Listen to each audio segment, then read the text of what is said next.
Okay, we've got a super chat coming in here. Wolf58, thank you so much for that. With all the media hype around Jim Knowles becoming the new defensive coordinator, don't you think it was impossible for the defense to live up to expectations? It depends on what your expectations were. If you were expecting this team to turn around and become the 1 year of Jeff Hafley and become like the number one defense, you had to sit there and realize you didn't have Jeffrey Okudah. You didn't have some of those bodies there. Chase Young, et cetera, et cetera, et cetera, et cetera. Ohio State had Jordan Fuller. Had 6 corners this year, and probably at very few points had more than 4 healthy. And I think that if you had realistic expectations, there's still room to be disappointed with how they gave up the big plays, especially down the stretch. There's reason to be very disappointed in some things, but I think it was damn near impossible because people sat there and looked at the Jeff Hafley year and said, well, this is what it's going to be. Ohio State's paying this cat $2 million a year, 1.9. So therefore, this should get fixed regardless of who's there, because Jim Knowles is this defensive savior, but it took Jim Knowles a couple years to turn around Oklahoma State. Jim Knowles was doing this with the same pieces on the chessboard, save one, bringing in Tanner McAllister. That was really the only different chess piece that he had to work with here at this point. So that is not me defending Jim Knowles. That's not me going back and having revisionist history and saying, oh, guys, the defense wasn't as bad as it feels. No, it was pretty bad at times. But I think that the expectations that it was suddenly going to be righted to the point of being a top 10 national defense in every statistical category and executing 99.7% of the time, I think that's a little unrealistic. And it was a top 10 defense for the first 11 games. And then the badness happened. But in almost every single metric, the defense is considerably better this year than it was last year. The only difference, the only way it's been worse is the big plays. I think last year Ohio State gave up 9 plays of 50 yards. This year they gave up 18.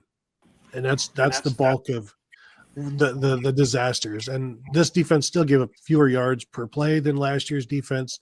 I think they're number 16 in total defense.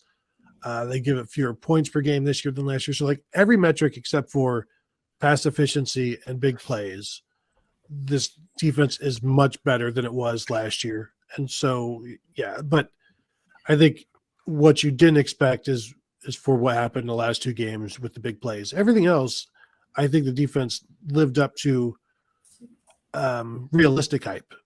But then John Wilkes Booth shows up and then just ruins everything at the end. The metrics to me are skewed a little bit by the teams that they play. I can't think of a season where they played so many feeble offenses as they did this year. I mean, week after week after week. I mean, Rutgers beget Northwestern, beget Indiana, beget, one after Iowa, for God's sake. Couldn't even get a first down. I mean, Notre Dame was so awful in the second half. I mean, it was like they were in the freaking fetal position in the second half of that game. 1-2-3 kick, 1-2-3 kick. The numbers were a function of the terrible offenses that they played, other than Toledo and maybe Penn State. And you said the last 2 games, Tony, it's the last 3 games. They gave up big plays against Maryland too. And that was the clarion call that something is definitely wrong here.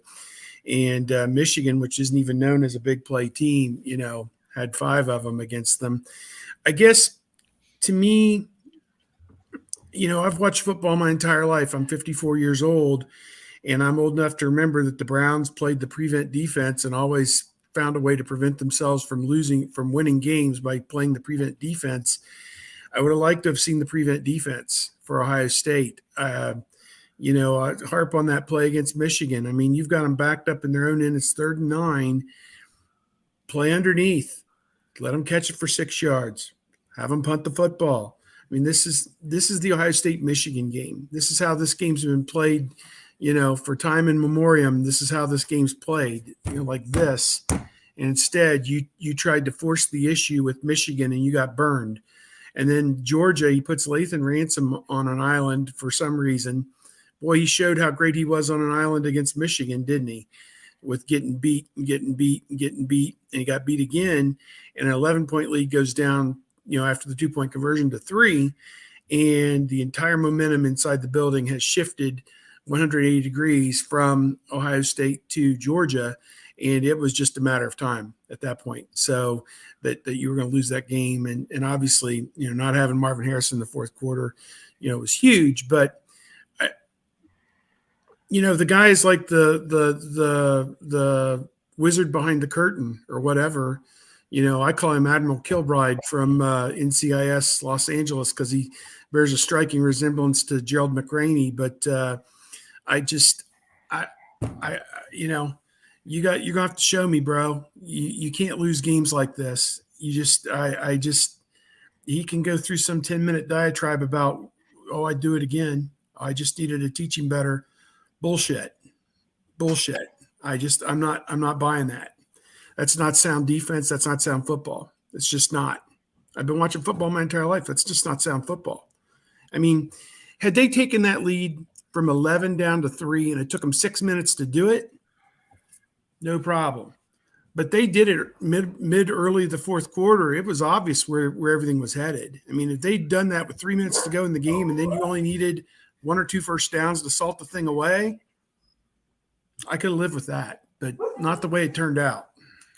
But at times that, go for broke, and I know you can change course midstream, so I'm going to get that out there right now. But if doing X, Y, and Z is what gets you in the position to win the game, and then doing X, Y, and Z is what ultimately loses you the game, you have to look at the merits of X, Y, and Z.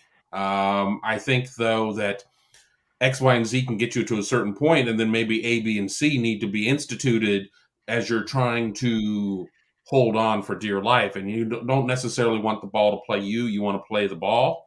I don't know. I finally ripped off the Band-Aid and watched the first half of the game with a critical eye last night. And the 2 series where Ohio State ended up having to punt the ball, there was a Marvin Harrison drop that would have led probably to a first down. It was in his hands. He just wasn't able to pull it off. And then on the next series, Ohio State had a 4th and goal. Or 4th and 1. Probably 4th and a half. And they ended up calling a timeout. They took it all the way to a timeout. Had Stroud lined up in the shotgun because we know they're not going to put him under center for whatever reason.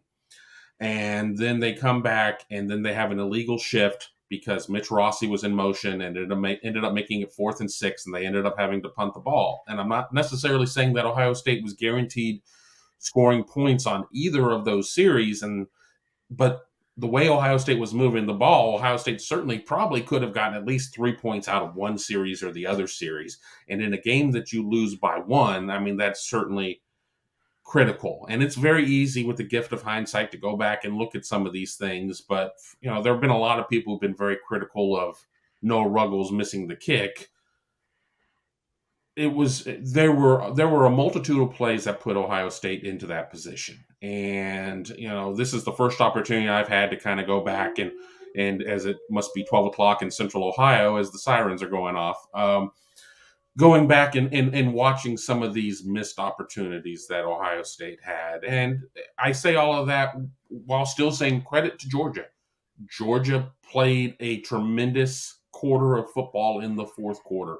When the chips were down, Stetson Bennett, who I've been very critical of through the years, I'm just being honest, I've been very critical of him, impressed the hell out of me, and was able to lead the Bulldogs past the Buckeyes, even though Lathan Ransom falls down, even though they didn't necessarily seem to have a great plan on the 2-point conversion try, even though that. I will also say, I definitely think this defense is better than last year's defense because, Steve, they play bad offenses every year in the Big Ten. So I don't know that the bad offenses this year were so much worse than they were last year, but they were bad this year. But also, looking back since like 2009, because that's as far as CFBstats.com goes back, but the 2018 game against Maryland, Ohio State gave up 8.6 yards per play. That's the worst that they've done in the last 13 years. Against Michigan, it was 8.8 yards per play. Against Georgia, it was 8.9 yards per play. Like the last 2 games have been the worst yards per play games defensively, and probably since the 80s when Bo Pelini and Jim Peel were running around in the secondary for Ohio State. Just basing Marcus a wild guess. Hartman said it's the worst in OSU history. Yeah. It's those 2 games are the 1 and 2 on that list. And it's not a surprise when you see it's unacceptable, obviously, and you saw you lost 2 games because of it. So you learn from it and you move on, and you try to find better talent to put in those situations, I guess, is what they may try to do. I always thought that Maryland performance was the worst. Maybe it just hit me as the worst because it was number 1, Maryland. Number 2, it was mostly on the ground for what, 300 yards, 350 on the ground. And it just seemed as nobody was on the TV screen most of the time during very simple running plays. What's funny, one of my best friends is a high school coach. He's been coaching high school for 30 years, and he hears things from the Ohio State coaches and players about run fits. And he says that makes no sense to him. He said run fits is something they teach you on the first day of football in the 3rd or 4th grade, that you have this gap, you have this gap, you have this gap, and you have this gap, and never the twain shall we meet, type thing. It's like it's established from day one what everybody's responsibility is. And yet we've seen games where nobody has had certain gaps and plays leak out for 1 billion yards, and they come back and say, well, the run fits weren't there. And I know it's hard this day with the stretch or the spread offenses, trying to cover all the receivers in space and all the different routes and everything that the RPOs and everything else that go into modern football put so much pressure on the defense. And, may explain why, some of the explosion that we've seen. But, again, it comes back to fundamentally sound defense and what's sound football. And they just don't seem to play it. I don't know. It just, this is a friend of mine who's been around football intimately for his entire life. And he says when he hears the word, he says the concept of run fits has never been discussed in his presence in the entire time he's done this. He said this is something that Pee Wee teams learn the first day, and then they move on to higher concepts. It's like Bob Knight chiding the sports writers saying, we all learned how to write in the 1st or 2nd grade, and then we moved on to higher concepts. You people, that type thing. It's just, it boggles the mind that something so basic, a team playing for a national championship hasn't mastered it.